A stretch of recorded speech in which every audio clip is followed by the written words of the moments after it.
The geopolitical landscape of the Middle East is undergoing a dramatic and potentially irreversible shift.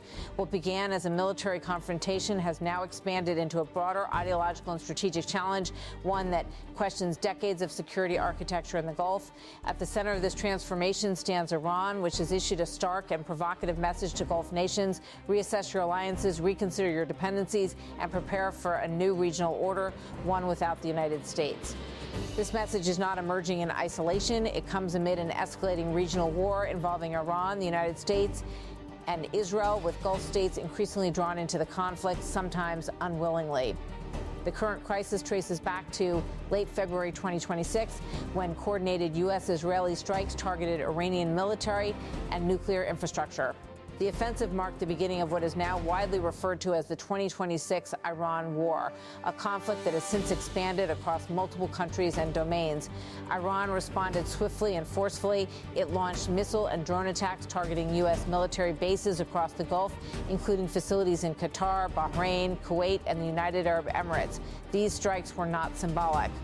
They disrupted infrastructure, threatened energy supplies, and sent a clear signal no country hosting U.S. forces would remain outside the battlefield. Simultaneously, tensions surged in the strategically vital Strait of Hormuz, through which roughly 20% of global oil supply flows. Iran's actions in the strait triggered a global energy shock, pushing shipping insurance rates sharply higher and raising fears of a prolonged economic crisis.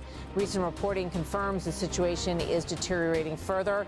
Gulf states have warned that Iranian strikes on infrastructure represent an existential threat to regional and global stability. Against this backdrop, Iran has intensified its political messaging, directly addressing Gulf governments and populations. The tone is blunt, confrontational, and deeply ideological. A senior Iranian military-linked communication framed the issue starkly, asking, what good then has America and its military bases truly brought you in this region? And if, God forbid, you were to face aggression today, would the Americans fire even a single bullet in your defense? This question goes to the heart of Iran's strategy, undermining trust between Gulf states and the United States. Iran is attempting to reframe decades of U.S. presence not as protection, but as dependency. It portrays Washington as unreliable, self-interested, and ultimately unwilling to defend its partners when it matters most. This narrative is gaining traction in a region already grappling with uncertainty. Some Gulf nations, despite hosting U.S. bases, remain cautious about fully committing to the conflict, fearing escalation without guaranteed protection. Iran's messaging is not purely strategic. It is deeply rooted in religious and ideological framing. In a statement directed at the broader Muslim world, an Iranian-linked voice declared, "So Allah, the Blessed and Exalted, has explicitly forbidden Muslims from entrusting their affairs to disbelievers." This appeal seeks to transform a geopolitical dispute into a civilizational one, positioning alliances with Western powers as fundamentally incompatible with Islamic unity. Another key line reinforces this ideological pivot. Hello, Muslim brothers. We absolutely do not need a state that is thousands of kilometers away from us. The implication is clear. Regional security should be handled by regional powers, specifically by Muslim nations united under a shared framework. Iran is not just criticizing the existing system, it is offering an alternative. As stated, the Islamic Republic of Iran declares its readiness to establish a security and military union in this region without the presence of the United States and the Zionist entity. This proposal envisions a collective defense structure rooted in regional cooperation rather than external guarantees. It is, in essence, a direct challenge to the U.S.-led security architecture that has defined the Gulf for decades. Iran's vision is backed by a set of concrete and highly controversial demands. Tehran has outlined conditions for any potential ceasefire or diplomatic settlement. These include the closure of all U.S. military bases in the Gulf, the lifting of international sanctions, financial reparations for recent attacks, guarantees against future military action, and an end to Israeli strikes on allied groups such as Hezbollah. Iran is also insisting on retaining its missile program without restrictions and proposing a new governance framework for the Strait of Hormuz, including the right to collect transit fees from passing vessels. These demands are not minor concessions. They represent a fundamental restructuring of regional power dynamics. The United States has rejected these demands outright.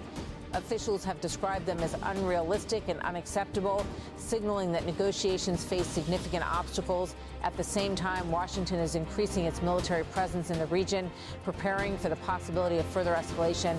The gap between the two sides remains vast, and growing. The conflict is no longer confined to Iran, Israel, and U.S. forces. Gulf nations are increasingly drawn into the confrontation, sometimes against their will. Iran's strikes on regional infrastructure, including energy facilities and airports, have forced countries like Saudi Arabia and the UAE to reconsider their positions. Some have begun moving closer to direct involvement, allowing U.S. forces greater operational access. At the same time, Iran has warned that any attack on its infrastructure will trigger widespread retaliation across the region. The stakes are no longer limited to military targets. They now include economic lifelines and civilian infrastructure. One of the most consequential aspects of the crisis is Iran's focus on the Strait of Hormuz. By seeking control over the strait and even proposing transit fees, Iran is signaling its intent to reshape global trade dynamics. This is not just a regional issue, it is a global one. Control over Hormuz means influence over oil markets, shipping routes, and economic stability worldwide. Beyond missiles and military deployments, this conflict is also a battle of narratives.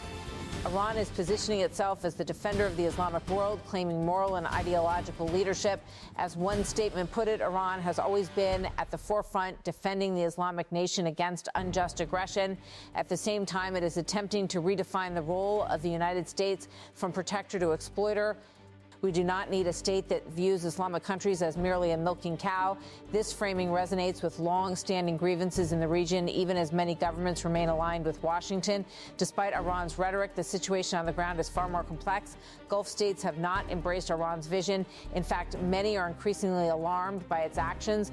Recent statements at the United Nations describe Iranian attacks as destabilizing and dangerous, with calls for accountability and monitoring. At the same time, Iran insists that its actions are defensive, retaliation for U.S. and Israeli strikes that it claims caused significant civilian casualties.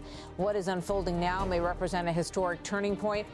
For decades, the Gulf security has depended on external powers, primarily the United States. Iran is now challenging that model directly. Whether Gulf nations accept or reject this vision will shape the future of the region. Iran's closing message is both defiant and aspirational. Do not lose heart nor fall into despair. You shall be the uppermost if you are truly believers. It is a call for unity, independence, and resistance, but it is also a gamble, one that risks plunging the region into deeper conflict. The coming weeks will be critical. Will diplomacy find a path forward? Will Gulf states deepen their alignment with the United States? Or will Iran's vision of a new regional order gain traction? For now, one thing is certain.